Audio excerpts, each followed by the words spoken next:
warahmatullahi wabarakatuh. Waalaikumsalam warahmatullahi wabarakatuh. Alhamdulillah, segala pujian hanyalah bagi Allah. Salawat beserta salam tercurah limpahkan kepada junjungan Nabi Agung Muhammad Rasulullah Sallallahu Alaihi Wasallam. Pemirsa dakwah Kalteng yang dimuliakan oleh Allah Subhanahu Wa Taala, kembali bersama channel kita di sini. Dan di sini kita telah dibersamai oleh abah kita, Kiai Haji Abu Nasir, yang nantinya akan memberikan kepada kita wawasan, dan karena hari ini kita berada di ujung-ujung Syawal, nanti kita akan banyak bertanya hal tentang seputar Syawal itu sendiri. Sebelumnya kita sapa dulu beliau. Assalamualaikum. Waalaikumsalam warahmatullahi wabarakatuh. Gimana kabarnya ini, Abah? Alhamdulillah, sampai hari ini masih diberikan kesehatan. Alhamdulillah. Dan kita juga doakan nih Abah, termasuk juga teman-teman yang ada di rumah atau di tempat masing-masing, mudah-mudahan selalu dalam keadaan sehat walafiat. Selalu, alhamdulillah, mudah-mudahan. Nah, ini kan masuk Syawal, sebelum Syawal kita sudah meninggalkan Ramadan. Dan harapannya itu setelah meninggalkan Ramadan kita mendapatkan yang namanya kemenangan, Id Mubarak, hari-hari kemenangan. Nah, kira-kira apa nih ya yang menjadi tanda ataupun hal-hal yang perlu kita perhatikan di bulan Syawal ini? Mari kita tanyakan langsung kepada Abah Abu Nasir. Silakan, Bah. Untuk Terima kasih. Alhamdulillah kita ada di ujung bulan Syawal ya, dan Ramadan barusan meninggalkan kita semuanya. Akhirnya kita memasuki bulan Syawal, dan bahkan Syawal masih sebentar lagi akan meninggalkan bulan kita. Jadi begini, jadi sahabat Nabi itu tidak ada aktivitas yang paling menyibukkan dia setelah Ramadan meninggalkan mereka, kecuali mereka itu selalu berdoa kepada Allah Subhanahu wa Ta'ala agar puasanya itu diterima oleh Allah Subhanahu wa Ta'ala. Bahkan semua ibadah-ibadah yang ada di bulan Ramadan itu diterima oleh Allah Subhanahu wa Ta'ala. Jadi sampai seperti itu, sehingga dijelaskan, diterangkan, sahabat ini bukan hanya setelah Syawal ya, bahkan mereka ini terus menghidupkan suasana Ramadan, atau dia terus berdoa kepada Allah itu selama 6 bulan lamanya, sama 6 bulan sampai masuk bulan Rabiul Awal, Rabiul Tsani, tetap berdoa kepada Allah agar ibadah puasanya diterima oleh Allah Subhanahu wa Ta'ala, atau ibadah-ibadah qiyamnya, baca Al-Qur'annya, sedekahnya, semua diterima oleh Allah Subhanahu wa Ta'ala di dalam bulan puasa yang kemarin gitu. Sehingga mereka selalu ketika ketemu dengan sahabatnya, dia mengatakan taqabbalallahu minna wa minkum. Akhirnya temannya taqabbal ya karim. Itu ucapan siapa yang pertama mengucapkan seperti itu? Maka itu adalah ucapan para sahabat, bukan ucapan Nabi, bukan itu ajaran Nabi, bukan Nabi berkata seperti itu gitu ya, ketika Lebaran tiba, bukan gitu. Tapi itu adalah ucapan para sahabat. Maka begitu. Kenapa? Karena memang tidak ada jaminan kan ya, tidak ada jaminan amal kita diterima oleh Allah, karena Allah ini hanya menerima amalan-amalan yang tidak ada cacatnya, amalan-amalan yang tidak ada cacatnya. Maka kalau amalan cacat sedikit pun, Allah Subhanahu tidak akan menerima amal kita. Maka jalan lain untuk kita bisa diterima amal kita ya, maka tidak ada jalan lain kecuali harus berdoa kepada Allah, berdoa kepada Allah agar Allah mengabulkan doa kita. Seharusnya amal itu seharusnya tidak diterima oleh Allah karena banyak cacatnya. Dengan berdoa itulah kemudian Allah merubah untuk menerima amal puasa kita atau amal Ramadan kita diterima oleh Allah Subhanahu wa Ta'ala. Maka di situ menjadi satu garis digaris bawahi bahwasanya sahabat luar biasa antusiasnya berdoa kepada Allah Subhanahu wa taala, karena Allah ini tidak menuntut kita amalnya banyak, tidak, tapi menuntut kita adalah amalnya yang sangat berkualitas. Ketika kita bahas kualitas, Nabi itu bertemu Ramadan, amalan Ramadan itu hanya 9 kali. Ya, karena tahun kedua Hijriah baru ada perintah shaum, kemudian 9 tahun kemudian Rasulullah wafat, jadi cuma 9 kali ya. Tapi ketika kita bahas itu, maka tentunya akan jauh gitu, akan jauh kualitasnya dengan Ramadan yang kita temui. Kalau umur saya sudah hampir 50 tahun, berarti saya kurang lebih 38 kali saya menemui Ramadan setelah dipotong 12 tahun masa balik. Ya, ketika itu puluh tahun itu puluh kali Ramadan kita temui, jadi tentunya kualitas Ramadan kita tidak bisa dibandingkan dengan kualitas Ramadannya Rasulullah SAW dengan para sahabat. Maka kita suasanakan ketika kita ini ingat ya, jamaah subuh misalnya, kita ini merasa kayak suasana kayak Ramadan ya gitu. Ketika kita mengingat itu suasana itu, kita berdoa, ya Allah, taqabbal minna fi Ramadan, taqabbal minna siyamana wa qiyamana, dan seterusnya.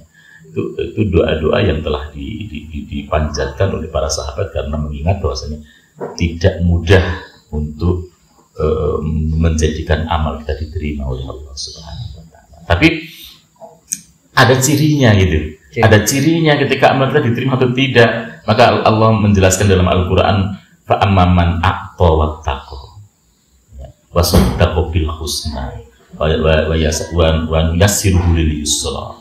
Faman a'ta wattaqa. Allah fa amman a'ta wattaqa. Allah katakan, jikalau seorang hamba itu sudah melakukan ketakwaan, sudah melakukan ketaatan kepada Allah, atau ketaatan dan ketakwaan kepada Allah, kemudian bersedekah, kemudian berbuat baik. Ketika sudah melakukan seperti itu, maka Allah katakan, Allah akan memudahkan jalan untuk menuju kebaikan, jalan untuk menuju suatu kebaikan. Kebaikan itu apa? Ya, taatnya meningkat, ketaatan kita meningkat. Bersyukur kita hari ini ketika kita masih memegang Al-Quran, masih tadarus Al-Quran, masih mau bersedekah, masih melaksanakan qiyamul lail. Kita bersyukur kepada Allah, ya, mudah-mudahan dengan kita masih memegang, walaupun volumenya tidak sama dengan volumenya ketika di dalam Ramadan, tapi kita berharap bahwasanya Ramadan kita diterima oleh Allah dengan keistiqomahan kita masih mengamalkan amalan-amalan Ramadan, karena Allahnya Ramadan dengan Allahnya Syawal, Allahnya Dzulqa'dah, Dzulhijjah itu sama. Itu Allah Subhanahu wa taala tidak berubah.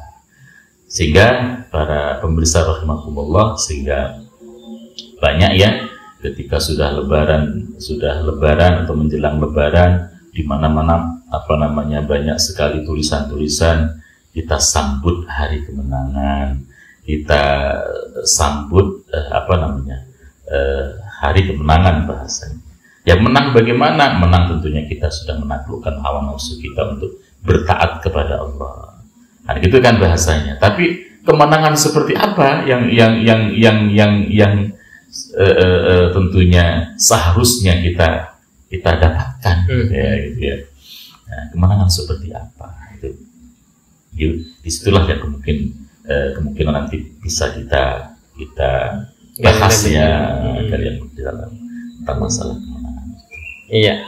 Jadi kalau tadi disampaikan oleh Abah Abu Nasir, yang pertama itu jangan lupa kita terus-menerus untuk selalu berdoa agar kemudian puasa kita itu diterima oleh Allah Subhanahu wa taala. Sehingga suasana puasa itu kita bawa di luar Ramadan sampai hari Syawal. Bahkan sahabat tadi bagaimana 6 bulan lamanya. 6 bulan. Dia merisaukan dan berdoa agar ibadah puasanya diterima oleh Allah Subhanahu wa taala. Dan yang kedua itu ciri diterimanya amal itu adalah kebiasaan ketaatannya itu bertambah seperti itu. Mudah-mudahan ketaatan dan ketakwaan kita itu bertambah setelah Ramadan ini terus menerus, kemudian tidak kemudian kita tinggalkan, tetapi terus menerus kita jalankan. Nah, menarik tadi pembahasan tentang kemenangan itu. Kemenangan yang seperti apa yang kemudian harus dimiliki oleh seorang muslim. Jadi apakah khusus kemenangan itu karena telah berpuasa 30 hari, ataukah ada makna atau hakikat yang lain tentang kemenangan itu? Ya, luar biasa. Jadi ya, kita ini memang di mana-mana ditulis ya merayakan hari kemenangan. Tapi ketika atau tadi antum katakan Mubarak ya, Eid Mubarak. Jadi keberkahan itu tidak akan diberikan oleh Allah kecuali di adanya ketaatan. Kita kan sudah berlatih ketaatan itu selama 1 bulan kemarin ya, kita tidak makan walaupun itu halal, tapi dilarang oleh Allah untuk dimakan karena belum waktu tiba. Maka di sana tentunya pasti mubarak itu, berkah itu apa sih? Barokah itu kan disebut dengan ziyadatul khair, tambahnya kebaikan, sebagaimana Pak Maman Aqwa Taqwa tadi. Allah akan memudahkan jalan untuk menuju ketaatan kepada Allah, ketaatan berikutnya. Kalau cuma selesai di bulan Ramadan, selesai nggak taat, itu berarti bagaimana gitu kan ya? Jangan-jangan nggak serius kita ini ya, seperti itu. Jadi keberkahan itu yaitu ziyadatul khair, tambahnya tambahnya kebaikan, sehingga Allah berfirman, seandainya suatu negeri itu beriman, amanu wa taqaw, dan bertakwa, la fatahna alaihim barakatin minas sama wal ard. Barakatin, jadi bahasanya itu jamak, barakatin minas sama. Keberkahan itu banyak sekali akan dibuka, bukan satu berkah tadi. Keberkahan itu ditambah-tambah oleh Allah Subhanahu wa taala. Sehingga kita ini keberkahan itu dibuka oleh Allah. Kenapa? Karena amanu wa taqwa, iman dan takwa. Karena puasa kan tujuan diperintahkannya kan akhirnya bisa melahirkan ketakwaan secara individu jamaah maupun ketakwaan secara negara di sana. Maka disitulah tidak akan mungkin keberkahan itu muncul, diberikan oleh Allah, dibuka dari langit bumi semuanya, la fatahna li barakatin minas sama wal ard. Ketika tidak adanya ketakwaan, jadi takwa dengan apa? Dengan barokah itu tidak bisa terpisahkan. Takwa akhirnya melahirkan barokah. Sehingga ketika kita melihat pada saat ini Al-Quran ya baru dibaca tapi isinya kita campakkan, tidak adanya hukum Allah ditegakkan, bahkan di situ syariat Allah ditelantarkan sedemikian rupa. Berarti itu kan tidak ada ketakwaan sesungguhnya. Maka keberkahan itu kita lihat gitu. Kita lihat ya. Nah, kita makan ya bisa makan tapi bisa menimbulkan banyak penyakit ya gitu. Banyak penyakit karena tidak ada keberkahan. Saya seperti itu. Begitu juga kita melihat fakta kekayaan alam yang masya Allah, sebagaimana surga ya di Indonesia, khususnya di negeri kita ini. Tapi kekayaan alam yang begitu luar biasanya tidak bisa dinikmati oleh secara individu, masyarakat secara merata tidak merasakannya ya. Tapi digali sedemikian rupa kekayaan, diambil sedemikian rupa, tapi distribusi atau fakta di lapangan masyarakat masih banyak di bawah garis kemiskinan. Bahkan PBB itu mengatakan bahwasanya Indonesia itu masih ada 100 juta jiwa yang ada di garis kemiskinan. Hampir separuh masyarakat itu, banyak sekali. Nah ini ya keberkahannya seperti apa ya? Keberkahannya akan tertunda ketika kita katakan Eid Mubarak, iya. Tapi ketika faktanya ternyata belum sesungguhnya yang kita rasakan. Karena apa? Ketakwaan di bulan puasa yang diajarkan oleh Ramadan kepada kita ternyata hanya sebatas ketaatan yang mungkin secara individu atau pribadi atau masalah ibadah mahdhah, tapi ketaatan di seluruh lini kehidupan masih jauh, sehingga la fatahna alaihim barakatim minas sama masih tertunda. Ketika seperti itu, maka otomatis kemenangan itu tidak bisa secara sempurna kita dapatkan dan kita rasakan. Bagaimana kita bisa dikatakan menang sedangkan Islam ini tidak ada di dalam kancah percaturan peradaban di dunia pada saat ini? Nggak ada gitu. Yang ada kapitalisme, sekularisme sekarang sudah merangsek kembali sosialis plus kapitalis, dijadikan satu ramuan oleh sebuah bangsa dan dijajakan ke sana kemari, sedangkan Islam tidak mampu memunculkan atau artinya Islam tidak nampak ya untuk menjajakan atau menyampaikan bahwasanya Islam itu adalah bukan hanya agama ritual tapi agama solusi kehidupan itu sendiri. Maka otomatis kita tidak bisa merayakan kemenangan bagaimana kaum muslimin yang ada di Palestina itu ya, ketika di akhir 10 Ramadan mereka diusir, ketika sholat kok diusir ya, bahkan ditembaki di dalam masjid kayak seperti itu dan seterusnya, bahkan terus sampai hari Lebaran pun drone mereka masih menghujani. Barusan 1 minggu yang kemarin ada laporan dari Mas Husain, Gaza itu ada sekian puluh wanita dan anak-anak menjadi korban kebiadaban Zionis itu sendiri. Maka tidak ada kemenangan yang sempurna bagi kita ini. Belum lagi yang lain-lain gitu ya. Di Indonesia juga tidak kalah kondisi mengerikannya. Tapi aneh juga gitu ya, ketika seperti itu kondisinya. Ada seorang disebut ulama ya, di masjid dia ya, di dalam satu kegiatan keislaman dan diadakan di masjid, tapi dia mendendangkan lagu salamnya Yahudi gitu ya,